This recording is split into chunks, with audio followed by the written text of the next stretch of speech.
stage so far. I don't know, man. EG looks so happy right now. Yeah. They just look full as a cucumber, so...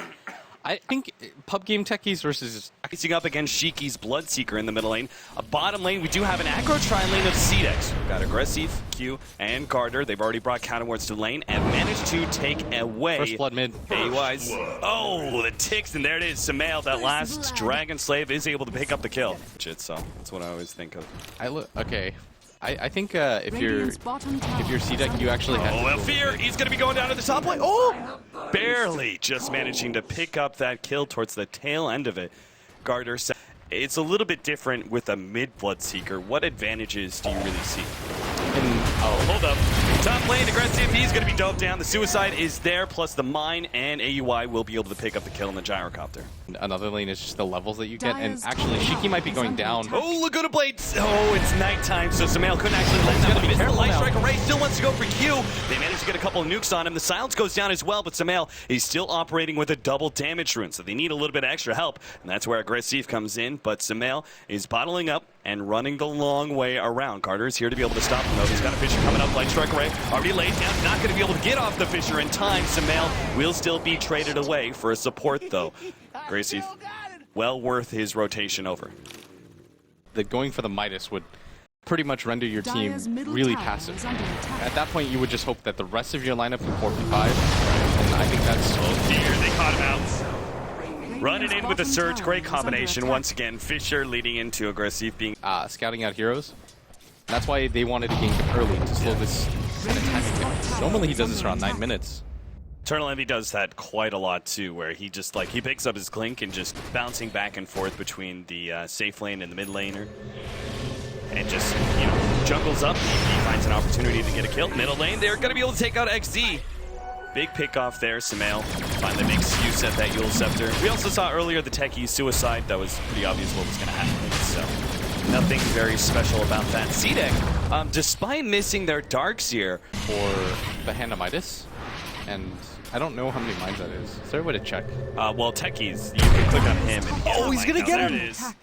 Picks up one. Shiki, that's a big kill. Bloodseeker goes down. Able to just do that for free, like I said. And EG's lineup just can't really pressure on the map very well. You have the Clinks and the Lina, but both heroes can get traded out. They have the right idea. They've been searching for this Techies, and they will be able to actually get the kill. Fissure goes out before the Suicide can from AUI. Nicely played. But with the way the game's going, they're just so afraid. And I think they're just playing a little bit too reactionary right now to what EG's doing. Do you think, yeah, XD was already brought low by the landmines earlier. The Ice Shards misses, but the Snowball, or maybe just the right clicks, will not. Now Universe in a bad position. He will be caught by the call down Fissure combo. He goes down as well, but they got to pick off on the Darkseer. I think EG are happy with one-for-one trades that are, even offlaner for offlaner, situation like that, just because it stalls up the game some more. In fact, that middle tower goes down in the process as well. Q actually positions himself in an awkward area, but able to offer you that is a prime reason why Clinks and Templar Assassin are seeing a decent amount of play. And the CDEC are smoked up, and they're running in, and they've got a gem, so they're feeling pretty confident. And leading with the Fissure. Echo Sam actually still controlling Samael a little bit. They've managed to get a Rupture on him. Samael's just going to make the straight TP out. Universe, he actually managed to save his ally. Now, Universe is going to give up his own life for that, but it's still a big win. That was a 5-man gank, and only got the offlaner there, saving the much more critical Lina in order to pick up her Blink Dagger, and all the attention down at the bottom half of the map. Go and walk around with our gem, because what happens if AUI had smoked up and decided to place 20 mines in our jungle? We don't know these things. So it messes with your head in this mid lane. Yeah, he's trying to go on Aggressive, but at the same time, Fear's come in from behind. He's going to be forced back with that Blood Right. PPD is in an awkward position. He should be going down here. Shallow Grave will save it. For the meantime, they want to go farther up. Samael actually came in and tried to go for Shiki, but it looks like because of that, they started to go up for him and didn't manage to get PPD, at least not yet anyway. They already have the missile coming out with the vacuum, bringing him over the Fissure for the kill. Aggressive gets it with the flat cannon. Now that tier 1 glyphed up, CDEC will be able to take it. The rest of Evil Genius is quick to just try and split push as much as possible. And AUI has actually boosted straight for an Aghanim Scepter. So this opportunity, but you just never know if AUI is going to be able to single-handedly win a team fight at this point. Samael's going to come in, Yule Scepter onto the Gyrocopter. He does not have the BKB, but the Light Strike Array missed. And that means AUI didn't get the opportunity to lay down the mine where he wanted. Now the call down's going to hit him, so he just suicides up. He realized he's 100% dead, so missed opportunity there for Farm for another 2,000 gold without applying pressure. So I think the smarter thing right now for CDEC to do is split up the lanes, push them back, make sure you're not getting split pushed. Oh, Echo Slam gets laid out. Carter showcases that Blink Dagger. PPD still going to be caught by the call down. They're going to turn around and try and complete Carter's kill, and they will get it. But Sumail has to commit suicide there, and they got PPD there with the tail end of the vacuum. XC nicely played from CDEC. 2-for-1 exchange, of course, one of them being a suicide, but it's still lost Bloodstone. Because their Bloodseeker is so underfarmed. Like, if this was a level 15 Bloodseeker with SMY, BKB, then maybe, but they're actually going to get another kill here at top, and that's a big one onto the Gyrocopter. This just further delays the timing, and they might get Universe. Yeah, Universe is going to be caught here, and Chant Totem slows them down. They will pop him. Nice and quick. Still, though, the Gyrocopter kill much more valuable for Evil Geniuses. Snowball and items. As we see, Sumail has a dominant lead in net worth. The Clinks' items right now are particularly strong. Oh, AY, can he get the suicide off in time? Nope, not quite. Still, though, Fear's going to come in from the side. Uphill advantage. Doesn't really matter too much. He's still just doing so much. XZ drops quite low. Sumail actually blinks forward, going for more here. Sheik actually forced to pop the BKB. XZ, the last right click. No, still 70 HP. But that cheap damage. The CDEC don't have their Earthshaker, but I still think you have to take this fight. You've got your BKB up on your Gyrocopter, but it's going down so quickly, I don't actually know if they have time to respond to this. No, with the blink in, they definitely can. Already get a two-man blink. Universe popping that snowball in order to dodge some of the damage, but he's still going to go down here, slowed down by the Shell Grave. Fear turns and fights aggressive as best as possible, but maybe realizing this is a bad idea. He'll still get the kill, but he's stunned up by the homing missile and will be taken out by Shiki, it seems, as the return. Oh, is he going to get away? No, Shiki, he just needs the extra bit of movement speed. He'll catch up with Fear eventually, it looks like. Sumail, oh my goodness, he actually yules, but the Vintage finds him in the end. Shiki goes down to Sumail, though, with the Laguna Blade. Strikes him out nice and quick, final it down. PPD needs some help. Fisher gets laid out onto him. He will be chain stun out of this one. And in the end, they managed to stop the Roshan. CDEC are probably going to be happy that... And I think they can defend it, and CDEC doesn't do too much damage. Like, their physical cores, their Bloodseeker doesn't do any damage in these fights. Like, he's got a BKB, but that's about it. Shiki throws out the Blood Right just to get some vision inside the pit. Fear daring CDEC essentially jump in and try and stop him because he does have that BKB ready to go, and if they don't, Weave is on the line. Here comes CDEC, they're going to move forward, two-man Echo Slam, they managed to control some of these heroes, but Sumail with the self-fuel scepter will be able to blink away. Nice move, but still, Aggressive is right on top of Universe, and will be able to finish up Sumail as well. Sumail, yeah, he goes down before he can get off anything more. Fear now turns to fight up against Aggressive. He's got that Aegis, but his BKB is going to be running out, so he just tries to get away from this team fight. And they're struggling really hard to lock people down. He grabbed that haste? Oh no. He will die because of that. I don't think it would have mattered. He is so dead right now. That was such a good fight though by CDEC. Like, they just... EG didn't really have a lot. They ran out of steam really quickly. That Earthshaker Echo Slam was so huge, but EG Fear can make this okay. Get this Aggressive.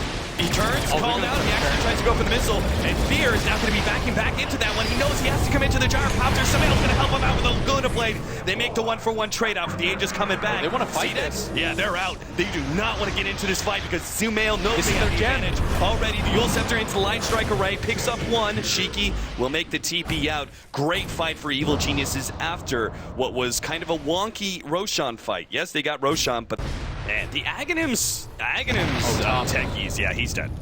But up on watch too, because they don't want to get picked off while they do this. Shiki and Mid's going to get initiated on. Already he's down and out. Sumail with that level 3 Aghanims Laguna Blade always makes such short work of Bloodseeker. The rest of the team is still coming in from behind though. CDEC. Aggressive's going to be the first one forward here. And XZ blinking forward, managed to get the vacuum onto 2. Carter still waiting it out. It's going to be able to hit the Fisher onto Sumail. The rest of Evil Geniuses ready to mount their response, or maybe they just give up Sumail here. Echo Slam gets laid out. Oh, Carter.